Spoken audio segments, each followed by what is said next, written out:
It is always pathological. It is a passive form of cell death, and it is the most common form of the cell death.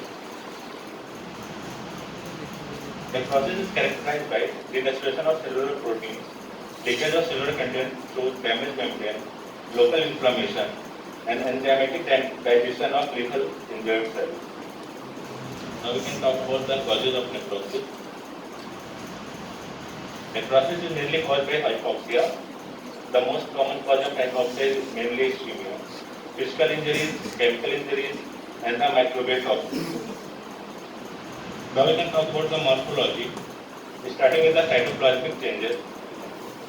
Increase in eosinophilia of cytoplasm, glossy homogeneous appearance, cytoplasm is vacuolated or moth-eaten, calcification of dead cells, appearance of myelin figures, and generation of calcium soap. Now we can talk about the nuclear changes, which is mainly of pycnosis, karyohexis, and karyolysis. Pycnosis is the nuclear shrinkage and increase in basophilia. Here we can see the nuclear shrinkage. Here is the normal cell, and the nuclear shrinkage in increase in basophilia. In karyohexis, the fragmentation of pycnotic nucleus. Here we can see the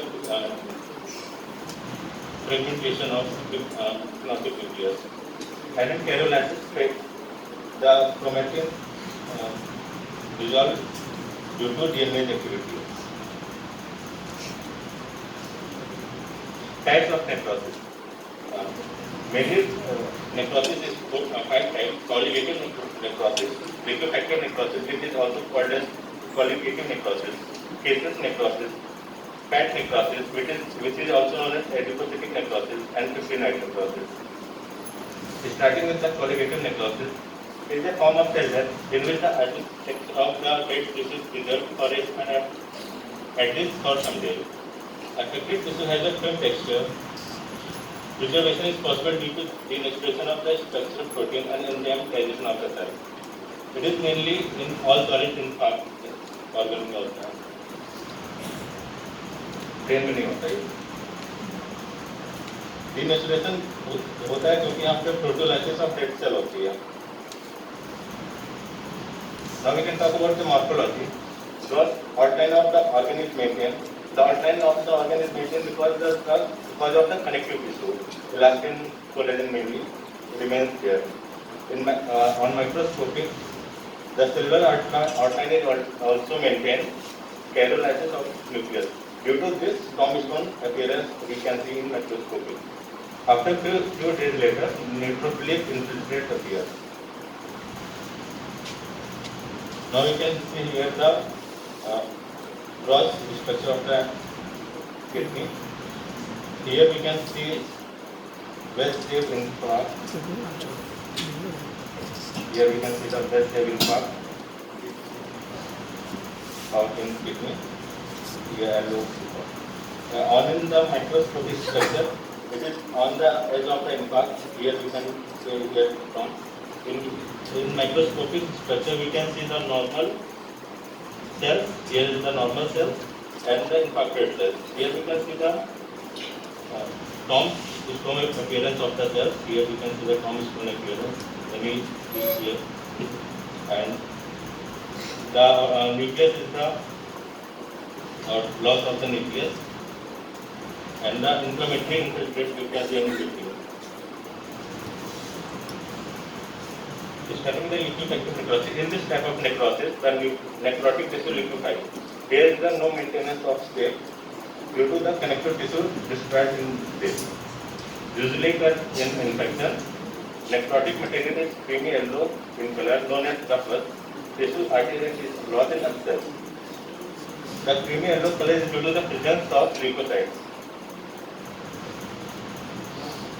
The causes of the liquefactive is the bacterial infection, fungal infection, and severe brain infarct.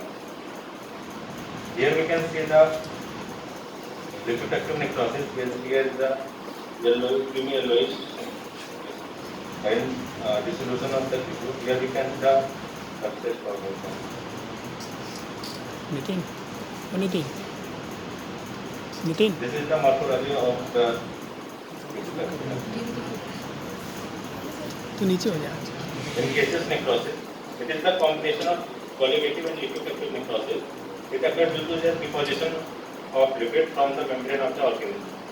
Characterized as a granulomatous inflammation due to the tuberculosis or the fungal infection. Examples are the tuberculosis, histoplasmosis, nocardia infection. Here many cases means seeds like. We can talk about the morphology. The gross morphology is dull, soft, cottage seal-like appearance. You can see. In the microscopic, typical amorphous granular eosinophilic necrotic centers are surrounded by granulomatous inflammation. Here is the cortex seal-like appearance. In the tuberculosis of the lung with the cases necrosis here for figure here.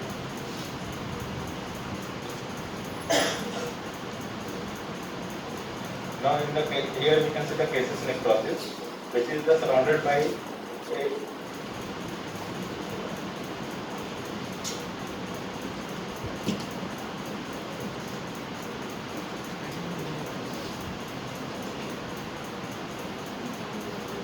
here we can see the cases necrosis, which is the surrounded by mainly from which is amorphous granular eosinophilic necrotic centers surrounded by granulomatous inflammation, which are mainly consist of epithelial cells, gland cells, lymphocytes, and the fibrotic cells.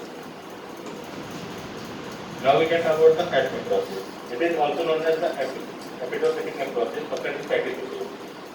The gross appearance is chalky white color, and the microscopic is cloudy appearance.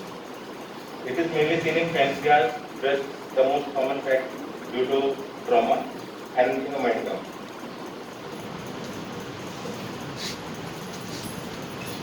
Now we can talk about the pancreas. Due to inflammation, there is a release of the enzyme out of the cell. The lactate which hydrolyze the fat. Due to this, adipocytic death and the pseudocytes formation of that.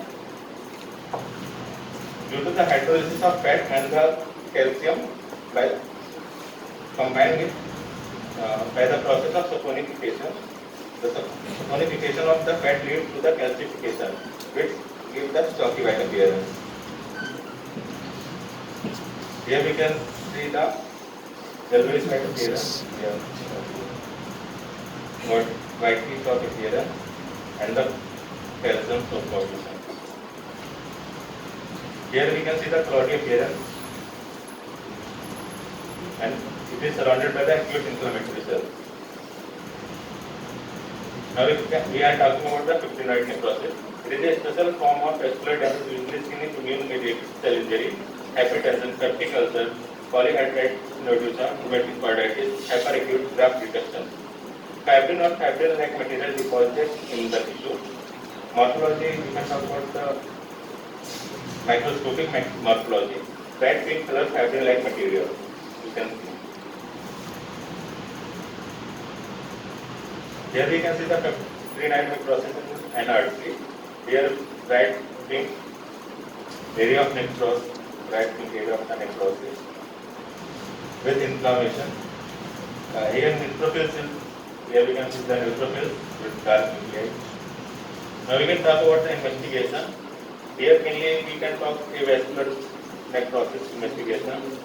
We can take X-ray, CT or CAT scan, MRI, radionuclear bone scan or biopsy.